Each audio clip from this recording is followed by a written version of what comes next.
Okay, good morning, everyone, and welcome to this NEASQC webinar. So I'm Pascal Bernier-Bruno. I'll be your host today, and our speaker is Vedran Dunjko. I will introduce him in a couple of minutes. So first of all, this webinar is one of a series of webinars aimed at early users, and the webinars are organized by Project NEASQC. And our objective with those webinars is to help the quantum community discover and test the libraries and the tools we developed within the project and that we make available. And also, we'll be very glad to have your feedback. So we are organizing more or less monthly webinars until the end of the project, so until the end of the year. The full program is on our website. So if you want to have a look at what we already covered, just go to our website. And we have also recorded past webinars, so you can replay them. And next webinar will be at the beginning of July, and it will be about quantum computing for optimization problems with Yannick Chatterjee from Total Energy. Registration is open, so feel free to register. And we'll have more after the summer break. In September, we'll cover hard optimization problems for smart charging of electric vehicles. And in October, we'll cover quantum rule-based systems that has been used for breast cancer detection. So now let's move on to today's subject and today's speaker. Hello, Vedran. Thanks for being with us today. Although you're traveling, I understand, so really we appreciate very much. Vedran is a professor of quantum computing at Leiden University, and he leads the Leiden Applied Quantum Algorithms Initiative. Also, what I wanted to point out before I hand over to Vedran is that there are related publications. All our publications are on the NEASQC website, so feel free to have a look at our use cases, and you'll have the complete list of publications for all of our use cases. So now I will stop sharing, and Vedran, up to you. Thank you very much, Pascal, and welcome everyone to this webinar. Allow me to share screen. We did a dry run to make sure everything works. Can you please? Yeah, it works. Okay, that is surprising, but yet excellent. So it is my pleasure to talk to you today about an aspect of the NEASQC project, which has to do with applying quantum machine learning in industrial context and actually going in that particular direction. So I will begin by telling you a little bit about the context of the entire project at the time it was envisioned and written, and how things changed in the meantime, and what we've done in the course of the project.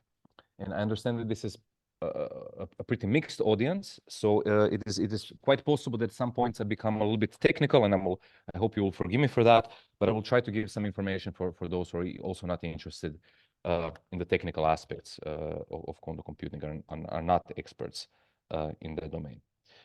So just to start, how do I click? This project was written pretty much around 2019. It started in 2020, and this was all happening in the wake of one of the more important results in experimental quantum computing, which is this paper on the right from 2019 by the Google group, where they showcased the first example of a quantum computation that we could not simulate on a classical computer, or at least at the time, it seemed like it would take classical computers thousands of years to produce the same type of an outcome. Now, this particular computation was a milestone result. It kind of felt like we're just a few steps away from quantum algorithms that are doing things that are very useful. Even though the algorithm itself that was run on that particular machine was inherently useless. It was a specifically tailored problem just to showcase something that classical computers cannot do, but it was a problem which was completely artificial. But the paper does end with what I consider one of the best sentences in quantum computing papers in recent memory, and that is, we are only one creative algorithm away from valuable near-term applications. right? So this was a moment of extreme optimism, except those who are experts in the field kind of realize that this creativity might have to be extremely creative because things are not as easy as might assume. So in particular, we understand that getting to this point, we had to pass a lot of hurdles, but so many hurdles still remain in front of us that it's very difficult to actually visualize what the situation is. So these quantum computers that we have today, they're size limited, they have very high error rates, they have limited depth in the sense that qubits lose their quantum state and our computation is kind of lost to noise. And our architecture is limited, meaning we cannot really apply whatever gates we wish when we wish them. And this is all very complicated mumbo jumbo for simply saying that the limitations prevents us from using all of the algorithms that we've studied over 30 years in theory.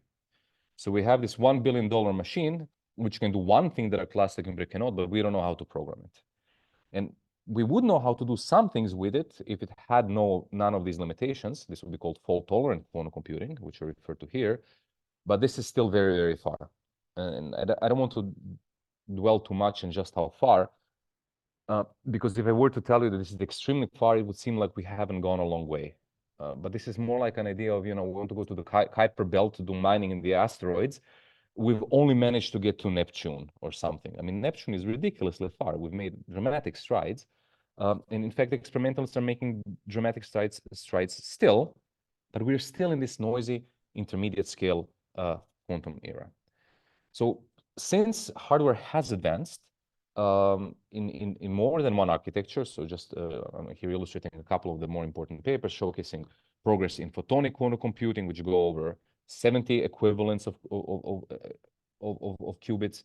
The very famous 2023 paper of IBM, where they showcased a useful computation on 127 superconducting qubits, which in the end could be simulated classically, but it was the largest computation that was actually doing something useful to date. And then really a milestone in the domain of cold atoms or neutral atoms, where they showcased a 250 qubit system. And they even managed to generate 40 somewhat error-corrected qubits. So by somewhat, this is a technical thing, and then we'll have 15 minutes of times of discussion if you want to know more about why I'm qualifying this as somewhat error-corrected. So hardware has dramatically advanced. We have not stopped in 2019. It is happening in many platforms. It's a very interesting situation, and there's absolutely no clear winner. And we've passed a lot of hurdles, but there are just so many hurdles ahead of us that this noisy intermediate scale era, where we don't know how to program our quantum computers because of all the limitations, well, it's here for the long haul. And that's the idea that we had with the NEASQC project, getting something useful out of the machines that are available. And despite the progress, we're still in the same regime. So the project is, I would say, equally motivated. But I would say that there's another reality check, and this is something we talk about much less. That's if I were to give you a fault-tolerant quantum computer, it's far from obvious what would you do with that. Well, if you go into the quantum algorithm zoo, which lists some of the most, well, effectively all the known algorithms for quantum computers, and you kind of pick those which are the clearest what they do, you're going to find that quantum computers can break cryptography and factor, and maybe run some exotic quantum simulations, solve Bell's equations, which are a special kind of differentine equations. And these are not really the things that come to mind when you think about industrial applications. So in fact, there are very few end-to-end applications for quantum computers which have proven dramatic advantages. And those which have industrial potential are fewer still. So I would even argue that we don't even know what to do with quantum computers. But there is little doubt that they're going to be a game changer. We just don't know in which domain. So this sets the stage for the overall project. We have noisy quantum computers, and we need an application. So what better way to do it than to try to tackle both problems at the same time? And this is why we focused on quantum machine learning in one of the work packages of the project, because it happens to circumvent some of these issues. So the type of quantum machine learning, and I'll tell you what this is in a second, that we want to talk about is so-called parameterized circuit-based quantum machine learning. So here you have an image of a parameterized quantum machine learning system.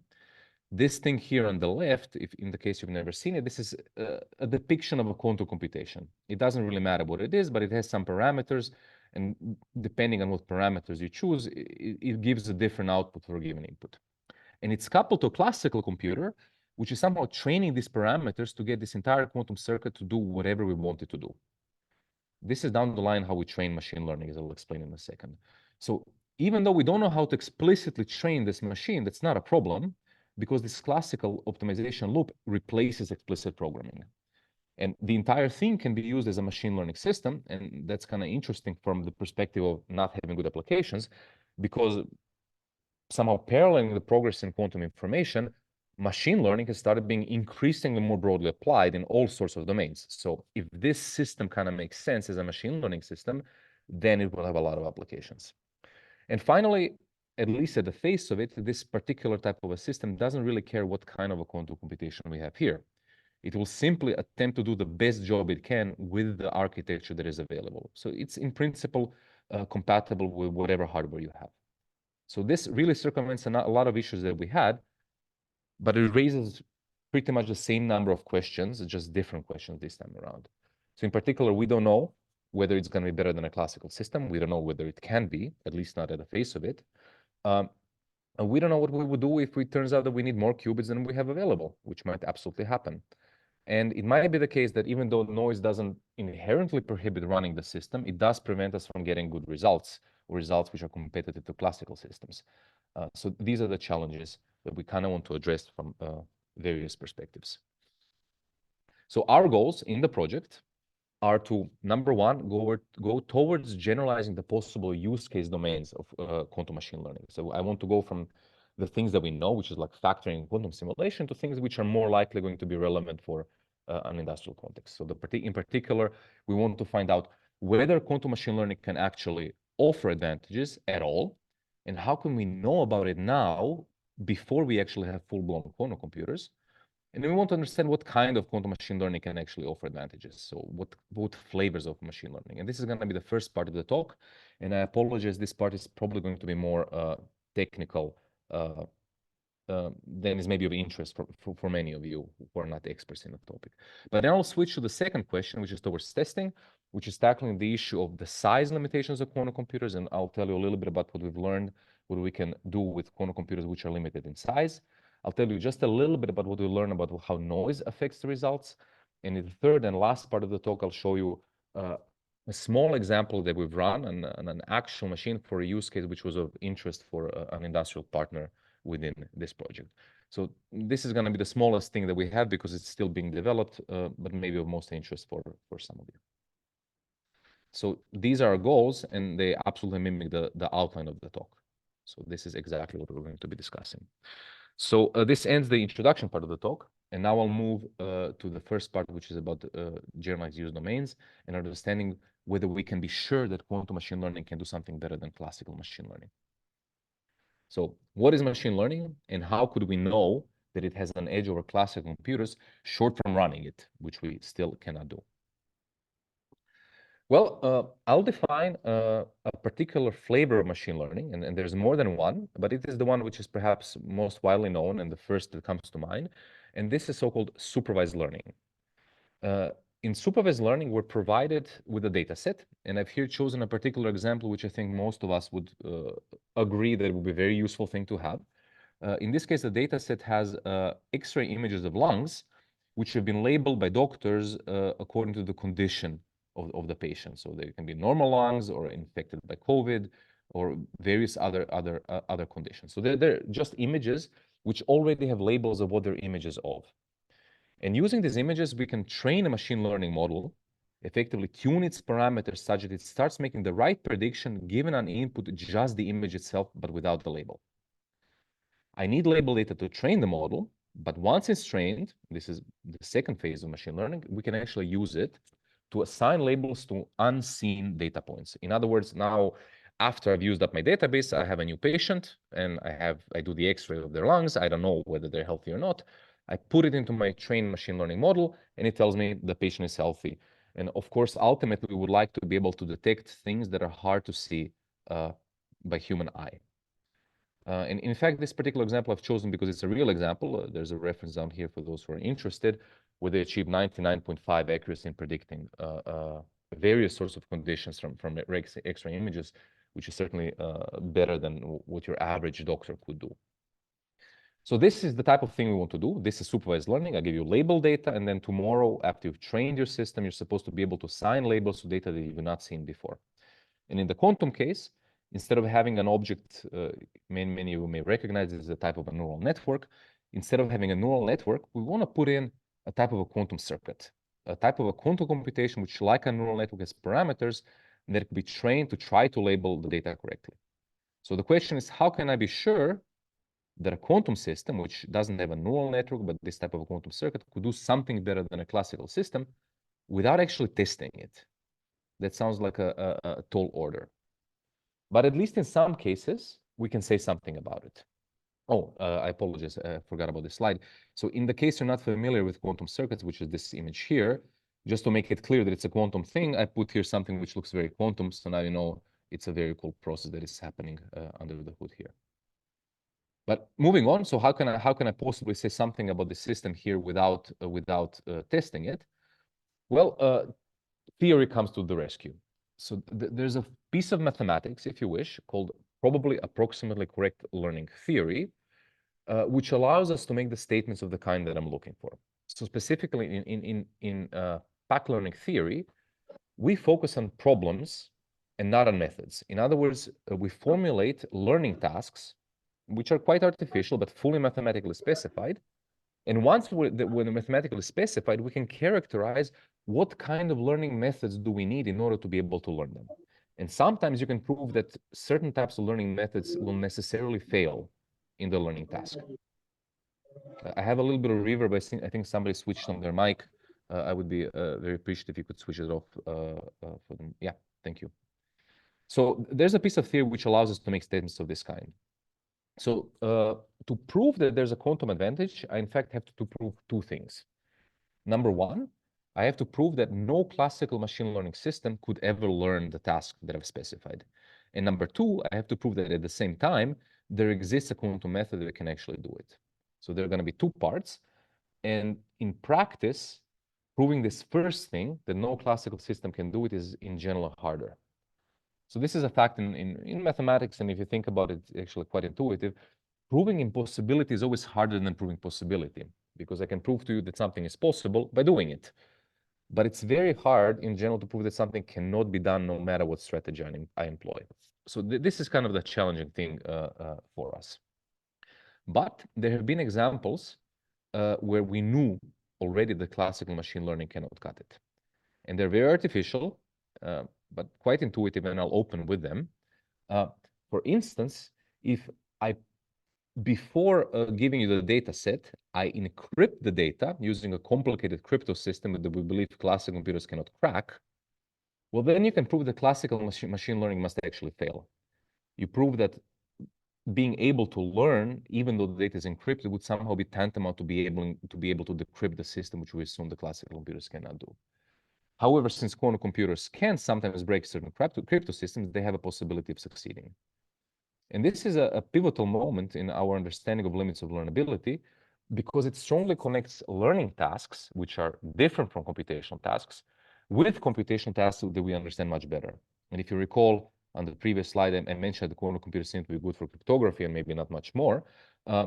This type of result, which is actually maybe decades old at this point, showed that there is a way to connect what quantum computers can do in terms of computation with what they could have an advantage in terms of learning. And we've generalized this in the duration of the NEASQC project. We've established much stronger connections between computational learning problems in a very abstract sense. So just for the experts in the audience, the main difference between learning and computation is that in learning, you have data. And data provides hints as to how one can possibly compute some hard function which is underlying a computational task.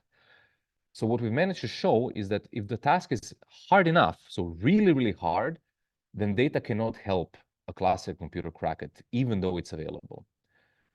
And that implies then that no classical machine learning system can also learn it. If data cannot help, no classical system can learn it. And we've shown that quantum tasks that are underneath mimicking some kind of a difficult quantum process, that they're just hard enough that classical computers cannot solve it even in the presence of data. So this is the result. Essentially, it's a very generic statement established in a series of 3 papers that essentially any computational problem for which there is any kind of a superpolynomial quantum advantage means that we can construct or identify a large number of families of learning problems where a classical learner must fail and a quantum learner can succeed. Now, all of them are going to be artificial at the face of it. I mean, in order to prove things, I have to define the problem fully mathematical, which kind of tells you it's not a natural problem anyway.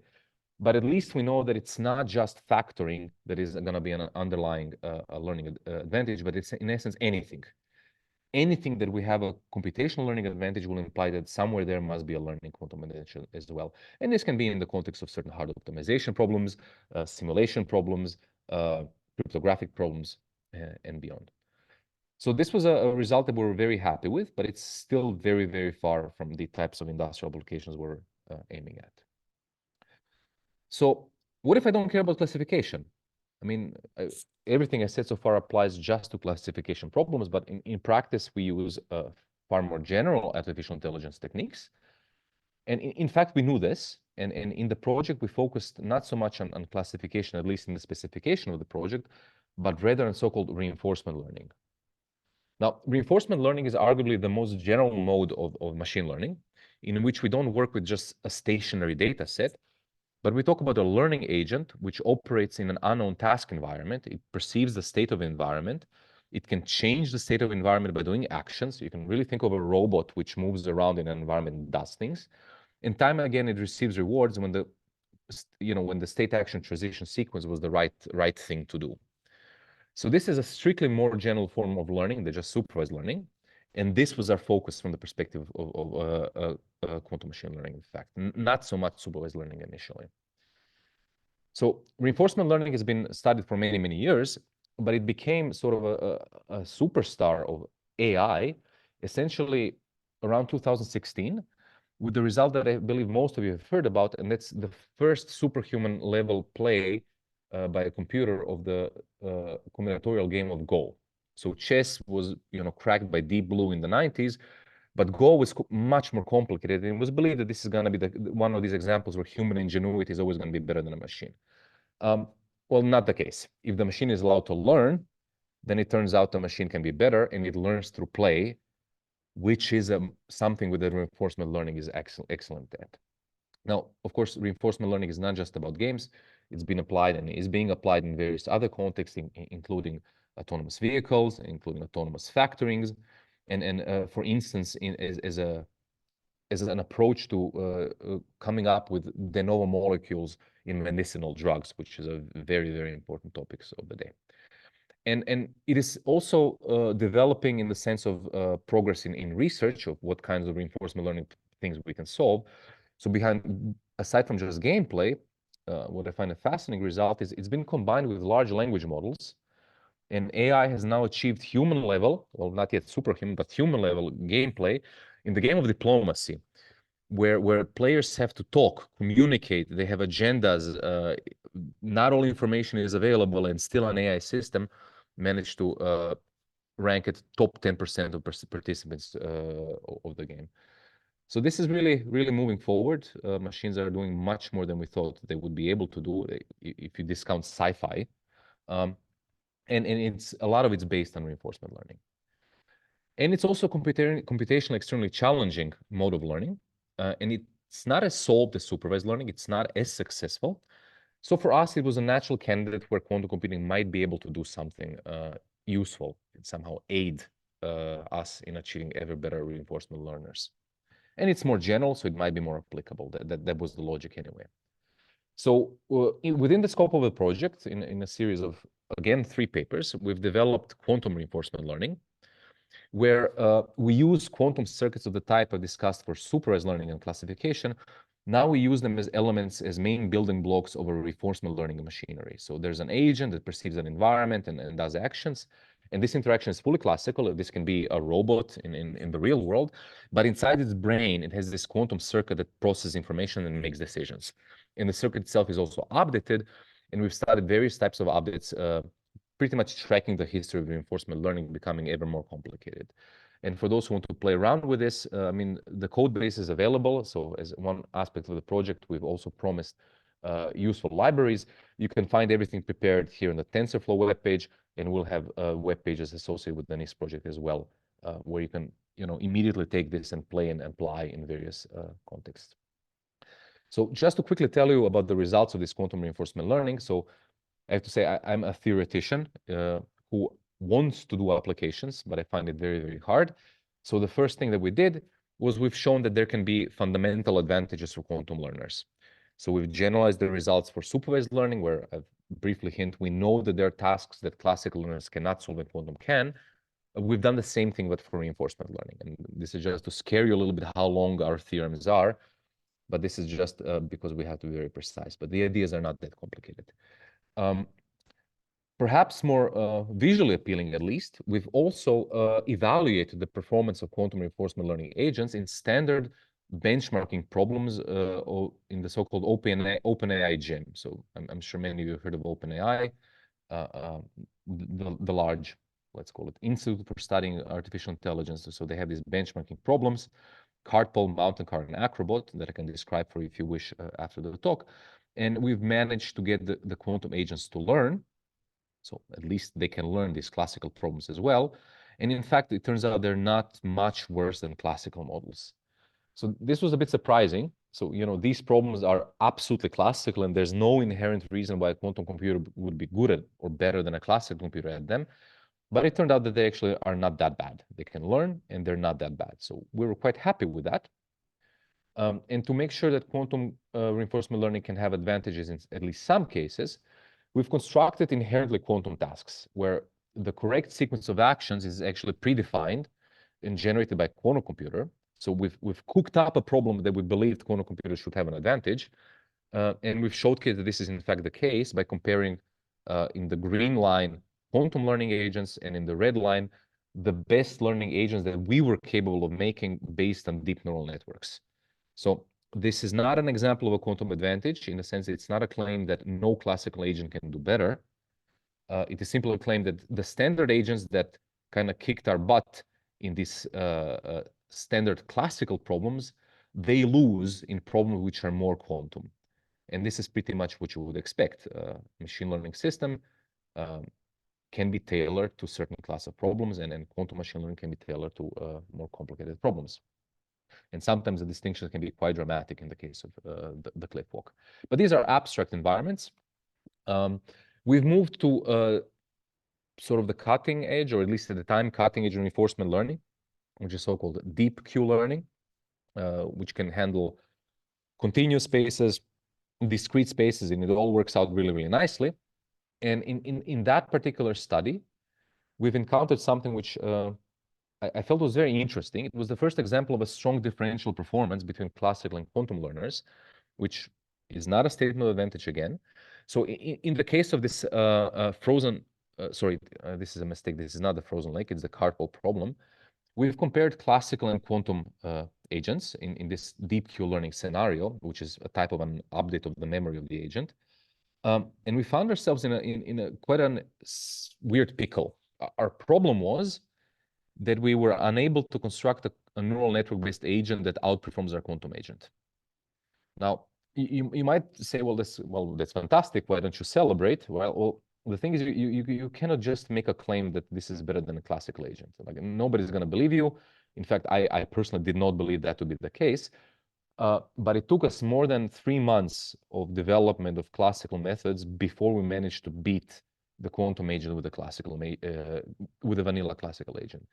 And the interesting point was that classical agent required over 1,000 parameters that are trainable to beat a quantum learner which had only 60. Now, the learning was not faster. The classical agent in the end was better. Our objective was to find the best possible agent we could, but it still shows a dramatic difference in the types of things that these classical versus quantum agents do. So I'm just going to call this differential performance, saying they are different. And when things are different, then there exists problems for which either is better than the other. That's a consequence of so-called no free lunch theorems. So these are all somehow indications that quantum machine learning in the reinforcement learning domain may have useful applications. Good. So with this, I end sort of the first more theoretical part of the talk. which, just to remind you, studied the fundamentals of quantum machine learning, and we showcased that machine learning, provable machine learning advantages are actually can be proven in a much broader set of contexts that was known before. And we've shown that advantages can also be achieved not just in supervised learning. Other teams have proven that this can be done in generative modeling, and we've shown it can be done in reinforcement learning, which is arguably the most general aspect of learning. Since I still have quite a few things to say, I will not stop now for questions, but I'll maybe give you a second to think about questions that you might maybe mark down. And I will slowly segue to more practical questions of how are we actually going to run these things on a quantum computer? Because all of these things are very abstract, but I want to run it for real problems, then I have to run it. So how could we run QML on smaller machines, and what will noise do? So these are types of questions we wanted to address next. So I think this picture, for those who have cats, I think you know that there's no box small enough that your cat will not try to get into it. And this is pretty much the problem that we have, that our problems are much bigger and we're trying to fit them on a very, very small quantum computer. And over the course of the last, I'm going to say 6 to 7 years, there's been quite a bit of work trying to understand how to do that. And we call these types of strategies divide and quantum hybrid methods. So it's an umbrella term in which you take a large quantum computation and then find a way to approximate it by using many calls to smaller quantum computations. And there are many ways to do it, and some of them are very well mathematically motivated. And this is the one that I want to show you, the one that we've been studying as a part of the NEASQC project. It is called the circuit cutting method. So again, for those who are not experts, I apologize. This is going to be a little bit technical. The catch is, you call the pictures of this type that I'm circling here, they're depictions of a quantum computation. So these are things you do to individual qubits. And these vertical wires, they're 2-qubit gates. They're things that involve 2 qubits at a time. And you need, if this is n wires, I need an n-qubit system if somehow all the qubits are somehow connected. If there exists a path from a single qubit to any qubit using these 2-qubit connecting wires. If there's no path, then it in fact means that there are 2 separate quantum computations that I can run in parallel or sequentially, it doesn't matter, but on a machine that has fewer qubits. So one way of reducing the number of qubits you need is to cut those gates, like to simply imagine a cut which cuts across one of these entangling gates. Now you could say, well, of course, this is a different computation. Yes, it is. But mathematically, it is possible to express a 2-qubit gate as a sum of single qubit gates. So this is what this large the sigma symbol means. It's a summation of quantum computation which are acting on half of the system independently that need to be the sum across. So this is well understood, but every method that we have been developing so far seem to require an exponential elements in the sum in terms of the number of gates that we cut across our partitioning. So this number of terms is equivalent to the number of uses of a quantum computer that you're going to have. So essentially, if it says, well, if you have many entangling gates and you cut it, you're going to have to run an exponential number of quantum computations, but then you might as well just do everything classically because this costs exponential as well. So our question is whether we can do better, at least approximately, using much fewer terms.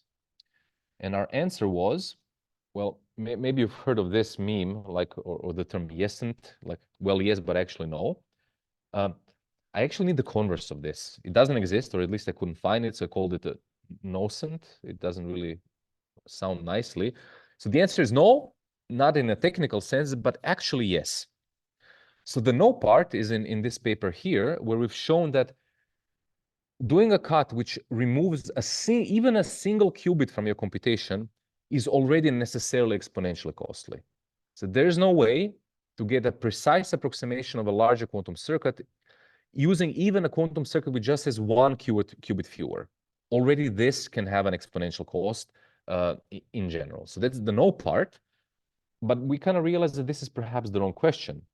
So the question that then we realized was more important is how well can we do using smaller quantum computers given a particular problem that we want to solve? Now, I'm going to move back from this complicated slide to not distract you, because I want to repeat this. So our question isn't anymore whether I can mimic what a larger quantum computer would do. The question is, can I mimic the level of performance that the bigger quantum computer can do, even though it might do it in a different way? So I'm giving up on mimicking the circuit. I know this I cannot do, but perhaps I can have equally good performance for particular applications.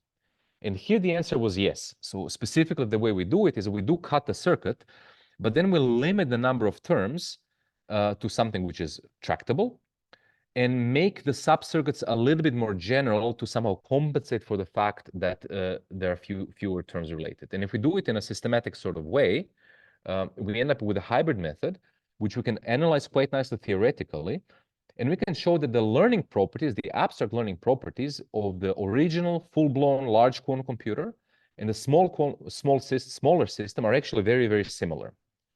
We are not expecting them to be behaving too different for problems that do not require too much correlation to be solved, even in principle. So in other words, our system can be only as quantum as needed. And we've showcased this by studying a well-studied data set called MNIST. It's a data set of digits.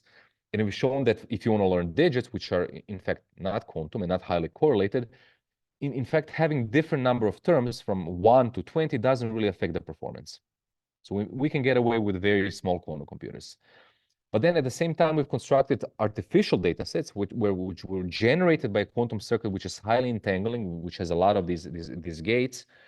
In this case, increasing the number of terms decreases the error. So to the left, the synthetic plot here, on the y-axis is sort of the precision of the performance, and the coloring going from the dark blue towards the light blue increases the number of terms, and we see a clear separation in performance, saying, well, we simply need more terms if the data set is very, very quantum. But we realize that sometimes you don't need it. And this is the place where you can get away with smaller quantum computers and be just as quantum as needed. And at this point, I'm realizing I'm lagging a little bit, and I still want to show you the use case. So I'll just very quickly skim through the noise results. Our main finding in empirical studies in this paper here was that noise is, of course, detrimental, but it can be not as bad as theory would predict when you fix an application. So again, we made a move from abstractly specifying what noise does on the level of abstract computation, but if I want to solve a particular problem, how will it affect the performance? And we've learned that it very much depends on the noise. If it's just the coherence error, it seemed to be not very damaging for reinforcement learning problems. Coherent noise seemed to be much more ruinous in particular.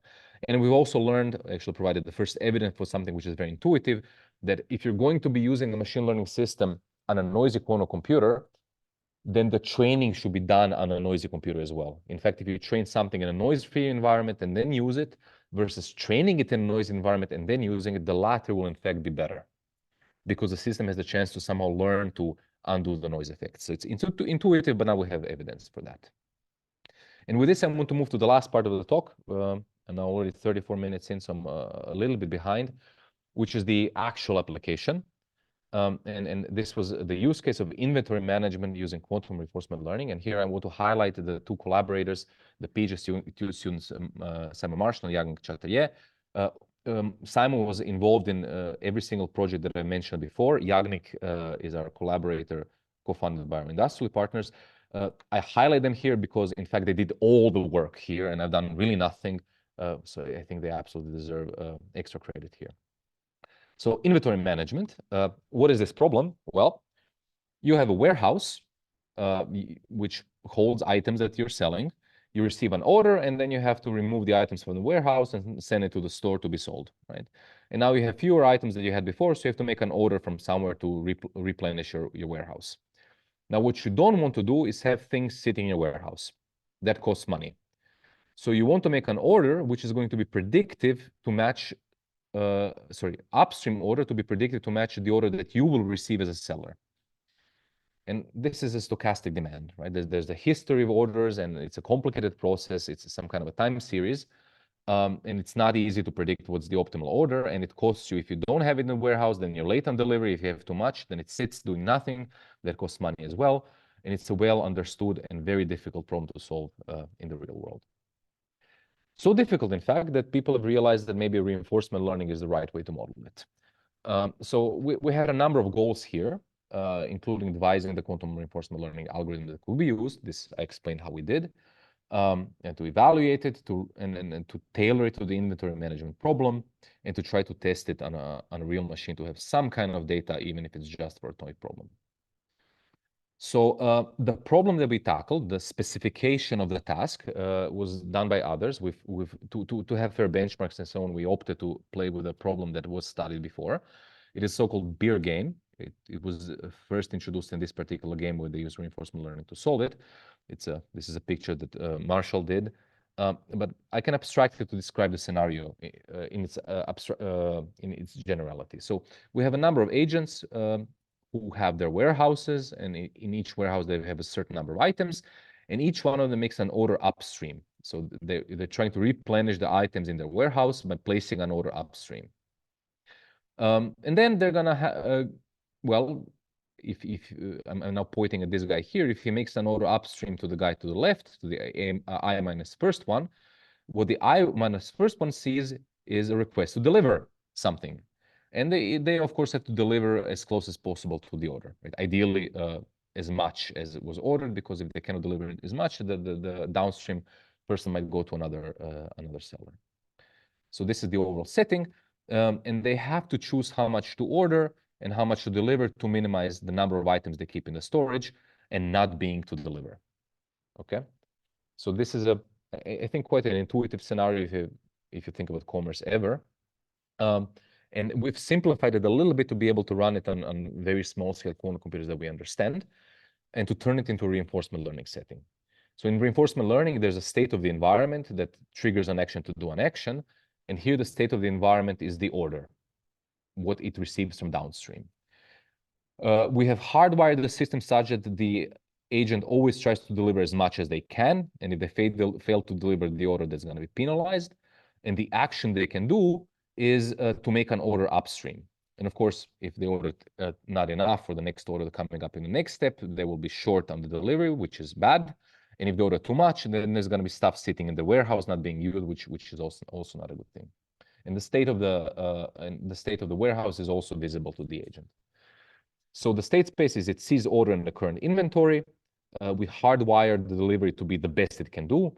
And the action space, we played around with a 3 action space, which was quite simple, 9, 10, and 11, just to see if we can learn this type of a scenario at all in a quantum machine learning setting. And that worked out quite nicely. And we've trained it in simulations using the architecture we developed in the previous part of the project that I talked about at the beginning of the talk. We trained it both noiselessly and with noise. We've seen differential performance between the two, but ultimately, even in the noisy case with small noise parameters, honestly, so slightly better than you can get from a real machine, we managed to get near perfect performance very early on.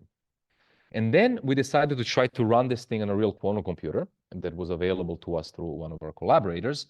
And this was a little bit difficult. So we simply could not wait. It was simply inefficient to train the thing on the actual quantum device. This required too many shots. We didn't have the kind of access we needed to really do that. So what we decided to do is to train the system on a noisy simulator and then evaluate it on the quantum computer. So the training is done, we consider cases where the training is done with noise and without noise, but the evaluation is then done on a noisy simulator or the noisy device. And this is the outcome here, this graph to the right. So let me explain what is happening here. This pale blue line, this is the performance of a random agent. So an agent who doesn't learn, just completely fails utterly. This is just to have some kind of a baseline of what can be happening. And now we have a couple of scenarios that we tested. This red one, which is the weakest performance, was when we ran an agent that was trained without noise on a quantum computer with noise. And this is the worst performing system. In contrast, if we used noisy training and ran it on a noisy quantum computer where we try to match the level of noise between the simulator and the actual thing, we get the purple line, which is in fact the best performing one that we've had. And this is precisely what we've seen from the previous studies, that if you want to use a system in a noisy quantum computer, you should train it noisily as well. So this was an interesting artifact that in this case, for this scenario, this noisy system was the best performing one. And the orange and the blue there were purely simulated things, so no quantum computer involved whatsoever, just simulations of quantum computers. And there we also see the gap between the training under noise and training without noise, but then evaluation in noisy setting. So the critical point was that we kind of understand a little bit about what noise does, and that if you want to train a system, deploy a system and a real quantum system, it is imperative that you train it on the device that is going to be deployed on. Otherwise, you might have a dramatic failure in performance, and this might be useful going forward. And now, almost at the end of the story, I want to just remind you that in essence, in this talk, we've been juggling like 4 elements. One is the development of quantum reinforcement learning methods that we want to deploy, finding a suitable use case that is both something we can actually study given the limitations of the systems that we have and that is of interest for industry. We had to figure out how to use a quantum computer with the limitations that they have, and develop hybrid methods which ameliorate the limitations of a real quantum computer. And what I've shown you so far is combining the first 3 aspects, but it's not talking about hybrid methods, which I discussed independent from reinforcement learning, just for the case of for supervised learning. So what we're doing now, until the end of the project, we're focusing on combining everything. So right now we're looking at reinforcement learning and hybridization, so these cutting techniques. And then when this ends up working, we're going to move to the use case and run the entire thing on a real quantum computer, which is going to really put everything together. And just to show you the results from the last few weeks. So we're interested in circuit cutting for reinforcement learning and a hybrid approximation. And we've done it on these basic scenarios. And for the basic classical scenarios, we see that the number of terms we keep, which is this question of how quantum is our system actually, it doesn't seem to matter, even though right now I would not bet too much on these plots. It's just visually they seem to be very similar. Whereas when we construct more complicated quantum environments, then you see that the number of terms we keep is actually strongly affecting the performance. So we're seeing exactly what we would expect and what we saw in supervised learning. If you have a highly complex system, you need to keep a lot of terms. And if you have a simple system, you don't. So now our remaining question is going to be, what happens when you run it in a real quantum computer? And do problems that we've played around so far, having to do with inventory management, which is to do with time series, whether it requires the kind of correlations that quantum computers thrive at, or whether a classical system would be just as effective. So with this, I will end with some take-home messages. Please understand that quantum computing has had remarkable progress. The strides are humongous, but this is all has to be understood in the context of just how difficult building a universal fault-tolerant quantum computer is. So we've gone millions of miles, but objective is millions still remote. Designing algorithms for industrial applications is equally challenging. So it's not just the hardware that we have to develop, it is also the software, because the applications are few and far between. Quantum machine learning is interesting because it seems to circumvent some of the issues, but introduces new. So that's a trade-off that we have to learn to live with and need to understand better. And ultimately, whether or not it's going to work, since it's machine learning, we will only know once we actually run it. So a lot of emphasis is to be placed in getting as close as possible to real-world settings so we can start evaluating these types of machines. And this is where the ameliorating techniques like circuit cutting come into play. So we're now beginning to accumulate information for quantum reinforcement learning for a particular use case that might be of relevance for the industry. And with this, I will end, and I'll be happy to take any questions. And please feel encouraged to ask even the most basic questions about fundamentals of quantum computing or anything more involved that we discussed in this talk. Thank you. Thank you. Thank you very much, Vedran. This was extremely interesting. And sorry, I'll share my screen if I may. Here we are. Okay, so question time. We already have one question, but feel free to ask more questions in the chat or raise your hand if you want. But the chat is really nice because it's better for everyone to get the question. So if I may answer this one, or should I answer you this can one? answer the. Can you start with the first one? Yeah, from Amon. Yeah, very happy. So just for convenience of everybody, I will read them out. Okay, or I do it. Up to you. Okay, so the first question was, does the presence of noise mentioned earlier mean that the error correction should be considered? Also, can this result be achieved with fault-tolerant quantum computing? Errors have to always be considered. They will strongly affect the performance of the algorithms, but so far, the theoretical studies ignore the context. They simply ask the worst case performance. They ask, what is the worst thing that can happen under the effect of errors? Our question was a little bit different. It was, well, if I want to do machine learning, in a particular case, how will certain errors affect? And what we see is that in some cases, you get better results, much better results than this theory, which is blind of context, would see. The main message that I wanted to convey was that if you have a noisy system and you will not be error correcting it, so there will be noise, you should be training it on the noisy system. You should not be using a classical simulator, which is noise-free, and then deploy it on a real quantum computer. The system should be the same, and this is going to give the best performance to what we've seen so far. If everything is fault tolerant, then I think most of my concerns, well, you can throw away half of the talk, let's put it this way, the middle half, then we should simply be testing these things that we have and see if we can match and beat classical algorithms. I hope this answers your question. Feel free to ask a follow-up. Stefan Walter. Yeah. What is my take on the usefulness of quantum machine learning on classical data for practical applications only in the context of work of Yu and Tang? QML and quantum data seems to be most promising. Would I agree? Okay. So this is a very interesting question. It involves many things that is very close to my research. So very interesting for me, not saying that other questions are not interesting in general. Let me just delineate one thing. When you say quantum data, you might be meaning one of two things. You might be meaning where the data is a genuinely quantum state, where the quantum correlations, the quantum coherences of the density matrix play a role and you use them some way.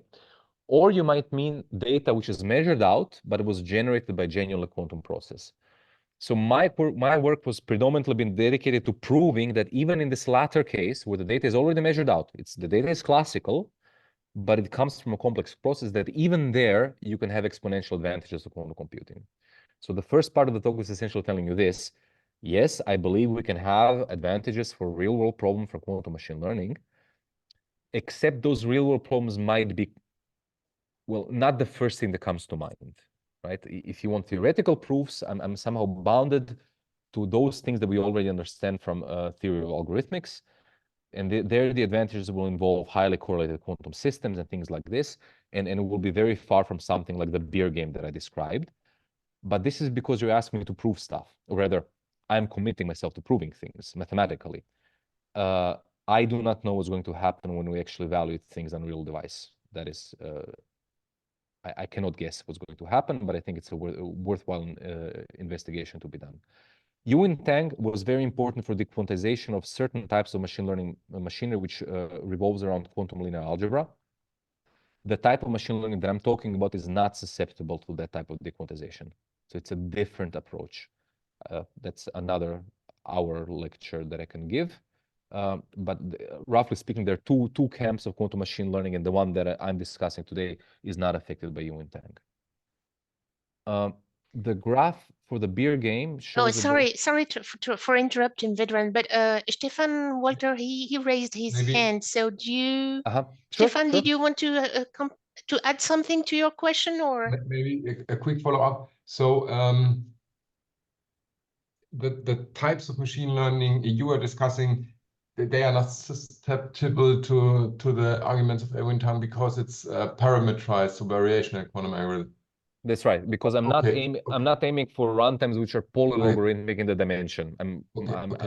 Yeah, and right. For, let's say, quantum machine learning on quantum data, so if it's a real quantum state with all quantum correlations, and then doing quantum machine learning on that kind of data, that would be where you really could excel, right? Is that that is the place where it is most apparent that a quantum computer is going to have an advantage. I mean, it has an advantage from the definition, because I don't know how to shove a quantum datum into a classical computer even, right? You have to, yeah. Right. Thanks. Sure. Thank you, Stefan.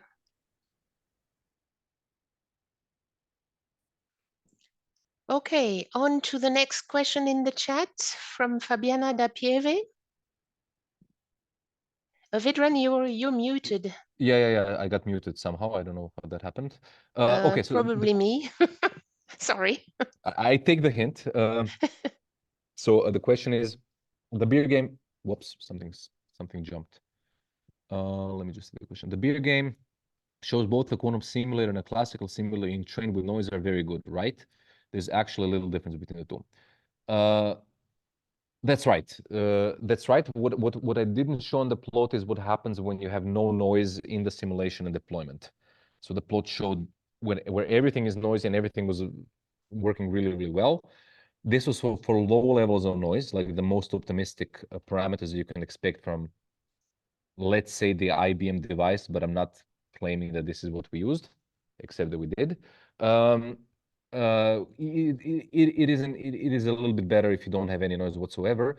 But I have to emphasize that the game that you've seen, it is a really, really simple case. It is really, really restricted because we hardwired a bunch of things. So you should not be surprised that this works really, really well. But our experience is that when you work with quantum machine learning, even the simplest things tend to be hard. So it's very wise to start with the simplest possible scenario you can imagine and then build up rather than being ambitious, because then when it doesn't work, there's a gazillion reasons why it might have failed and then you don't know where to start. So please bear with us. We'll do more interesting games in months to come. Let's put it this way. There is a complement to Fabiana's question, one question further down. Did you see it? I'm reading it now. If the answer is yes, the answer was yes, we can say the classical machine learning is as good as quantum machine learning. Okay, this went somewhere where I did not expect, so let me read more carefully. If your answer is yes, then we can say the classical machine learning is as good as quantum machine learning to attack lattice-based post-quantum cryptography. Yeah, I suspect you're talking about learning with errors types of things. I do not know how to connect the two things. So the only thing that I can say from the results that we have is that for that particular problem, noise in the quantum computer did not affect the performance too much. But I don't think that by itself says a lot about how this is going to generalize to larger problems, more complicated settings, even in the beer game scenario. And I think questions about the relationship to lattice-based post-quantum crypto, I think this is very far from this. But I must say, I'm not an expert on post-quantum crypto, so maybe I should not be speaking about it too much. Okay, thank you. Can we go up to Vicente's question? And by the way, bonjour, Vincent. Hi, Vicente. Do I think that symbolic quantum AI could help improve the performance of QML? I suppose I could be mean and ask the same question from you, well, but by first removing quantum in front of it. Can symbolic AI help machine learning? So I'm personally extremely sympathetic to symbolic AI in this world, which seems to be heavily biased towards connectionist approaches and neural network-based approaches. I think symbolic AI has extremely important applications in mission-critical settings where you need to have provable performances and guarantees. And there I would expect that I see no reason why quantum computing will not be beneficial for both. So if it's beneficial for both and they have a synergy for some settings, I would say the answer is absolutely yes. For critical settings. And I'll leave it at that, and maybe you have follow-up questions. Okay, so I think we're done. We have some thanks. So, and we're just on time, Vedran. Wonderful. Well, thank you, Pascal, for the organizing, and thank you all for showing up, for asking the questions. Yeah, thank you, Vedran, for the very interesting presentation. Thank you, everyone, for the questions, and I hope to talk to you again on the 9th of July for the webinar dedicated to quantum computing for optimization problems. Yeah, we'll send the slides later on. I will email them to all of you. So thank you, everyone, and hope to talk to you again at a further NEASQC webinar. Thank you. Thank you. Bye. Thank you all. And see you next.